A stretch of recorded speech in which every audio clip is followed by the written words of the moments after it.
Estamos com mais um vídeo e vamos de Fallout 3. Sim, terceiro episódio, então, sem mais enrolação, bora pro vídeo. A gente vai falar desse episódio 3 que, assim, eu vou ser bem sincero. Com o primeiro episódio e o segundo episódio, eu achei, assim, que o terceiro episódio já seria um pouco mais morno em relação aos outros dois primeiros, né? Porque, normalmente, quando a gente tem uma série, a gente acaba tendo os dois primeiros episódios, os dois últimos episódios sendo mais, mais agitado, mais apresentando mais coisas e deixando coisas mais em aberto para ir solucionando ali no meio dos episódios e no caso dos dois últimos episódios as coisas serem solucionadas na próxima temporada, né? Mas acabou que nesse terceiro episódio eles não só fizeram esse elemento de dar uma continuidade na história e dar algumas explicações que ficou precisando, ficou faltando, né? Mas eles também trouxeram um pouco mais de elementos narrativos. O que eu quero dizer com isso? Basicamente, quando a gente está criando um novo universo ou uma nova história, alguma coisa assim, em questão do storytelling, narrativa e tudo mais, a gente pergunta, e se? E se acontecesse um cataclisma nuclear? O que aconteceria? E aí a gente vai descrevendo os pontos, né? E aí, nesse ponto, a gente tem a questão dos necróticos, que é um elemento que acaba que as pessoas ficam ali com uma semivida, e pelo que a gente viu, né, o Cooper, ele usa um líquidozinho lá que ele ingere pela boca, que talvez seja o que mantém ele vivo. Pelo menos é o que deu a entender. Ele começa ali com a tosse dele, aí ele toma um líquido, e aí, quando eles encontram lá uma salamandra evoluída através de uma bomba atômica cheia de dedos dentro da boca, né, ele acaba perdendo os frascos e ficando muito irritado com aquilo. Então, leva a crer que ele precisa daquele líquido para se manter vivo, né? E talvez não seja fácil de encontrar, alguma coisa assim. Mas no começo ali, no começo do episódio, a gente vê a apresentação do Cooper quando ele ainda era ator, era famoso. Então deu a entender ali o que ele fazia antes dele se tornar um apresentador em festa infantil, né? Às vezes aconteceu alguma coisa e fez com que ele perdesse o emprego dele e a única coisa que ele pudesse fazer era fazer participações em festas infantis. Quantos atores e atrizes famosos não aconteceu isso, né? Eles eram famosos e tal, e de repente ficou restrito a participar de festas de 15 anos e por aí vai. Então, assim, mostra também esse lado da decadência, né, que pode acontecer com qualquer ator ou atriz que não se prepara para um futuro, né, que começa, às vezes, a fazer escolhas erradas. Talvez até ali naquela parte final do episódio, onde mostra ele fazendo uma propaganda para a Voltec, mostra ali o que ele fez alguma escolha errada, né? Inclusive, a gente viu a origem do joinha, né? Por que a pessoa pediu para ele fazer joinha? Por causa da propaganda que ele fez da Voltec. Então, a gente tem ali alguns indícios da história bem interessante. Vimos ali a Lucy conseguiu arrancar a cabeça lá do professor e ela estava empenhada em tentar saber o que aconteceu. Mas, no decorrer do episódio, a gente viu ali que as coisas não saíram muito bem para ela, né? O necrótico, o Cooper, acabou pegando ela e meio que fazendo ela de refém, né? E aí parece que eles estão indo, talvez até para um novo Vault, alguma coisa assim, não sei. E até me leva a crer, não sei se seria o caso, mas o Cooper, ele na verdade é o boy lá do desenho da Voltec. E talvez, né? Não sei. Mas existe uma semelhança e existe a questão da raiva que ele tem do personagem. Por outro lado, a gente viu lá o Maximus tentando arrumar o Cavaleiro Titans. Vimos ali como é que funciona um pouco do mercado em si, né? As moedas, na verdade, são tampinhas de garrafa e o dente também vale algum dinheiro. Então, são meios de oferta e procura ali que eles têm. E como eu falei, o episódio em si acaba respondendo a pergunta que normalmente a gente tem no Storytelling. E se? O que aconteceria se acontecer? Como seria se acontecesse isso?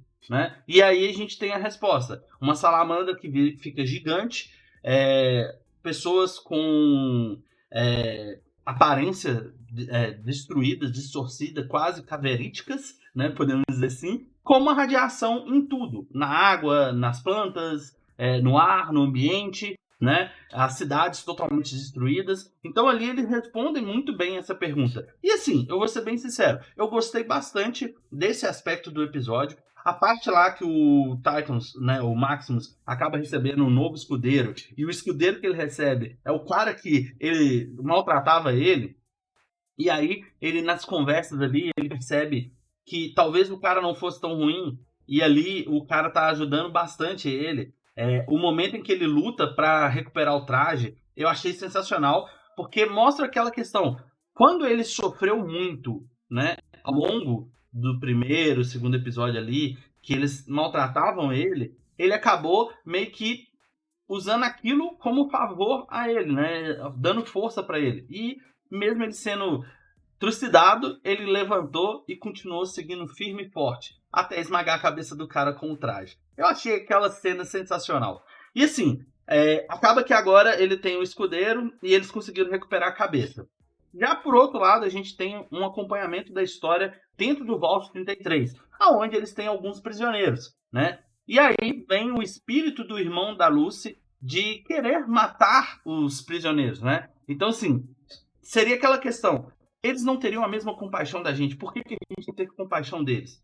E aí, mais uma vez, me lembra muito a série The 100, que também se trata um pouco desse mundo futurista, né? Mas eles não vão muito na vertente retrofuturista, mas eles vão muito na vertente do nuclear, né? No nuclear punk, que seria a questão de um cataclisma nuclear. E aí, como que as coisas ficaram? Como que as civilizações permaneceram? O que aconteceu com quem sobreviveu? E como eles chegaram a se tornar civilizações, né? Então ali a gente tem muito esse ponto.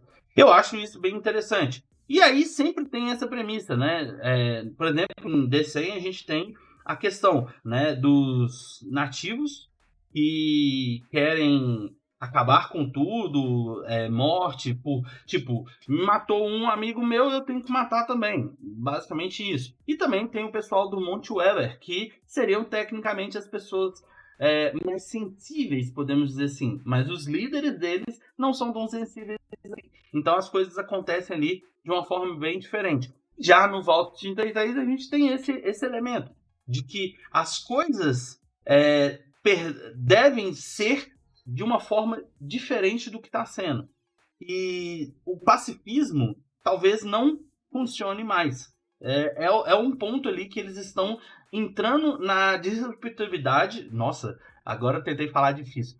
Eles estão tentando acabar com o ciclo da bondade deles. Né? Eles foram instruídos assim, criados assim, e eles têm que romper isso para evoluir, talvez, em um novo ponto, né, para garantir a sua sobrevivência.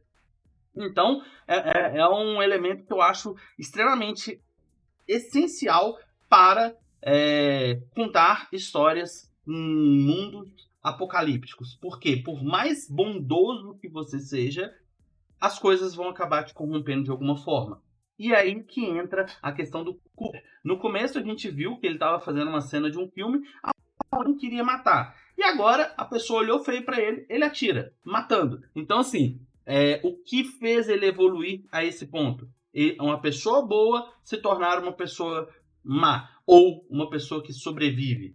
Este é um ponto que a gente tem que colocar em evidência. Ele não está sendo uma pessoa má, ele está garantindo que ele permaneça vivo. Eu acho que esse é um ponto sensacional. E aí a gente tem esse desenrolar da história, né? Aonde que fecha o episódio com a chave de ouro, que o Titans lá, o Maximus, recuperando a cabeça do Dr. Willis e, no caso, a Lucy sendo levada para algum lugar. Ela pedindo água e o Culpa não vai dar água para ela. Então, assim, eu achei sensacional. Até agora eu tô gostando bastante dos episódios. Tô tentando não acompanhar nenhuma outra crítica relacionada aos episódios. Eu sei que já tem gente fazendo crítica, fechando toda a temporada, mas eu tô gravando pra vocês à medida que eu tô assistindo os vídeos. E é uma coisa que eu vou fazer. Eu assisti o vídeo, vou gravar pra vocês para ter algo ali em tempo real. Independente se já passou, se não passou, o importante é eu compartilhar com vocês aí os meus pontos de vista, o que eu achei, o que eu não achei. E eu quero que você faça isso também. Deixe aqui embaixo nos comentários a sua opinião. Se gostou do vídeo, deixa aquele like, compartilhe o vídeo com os amigos. Se ainda não é inscrito no canal, se inscreva. Nos vemos no próximo vídeo. Tchau!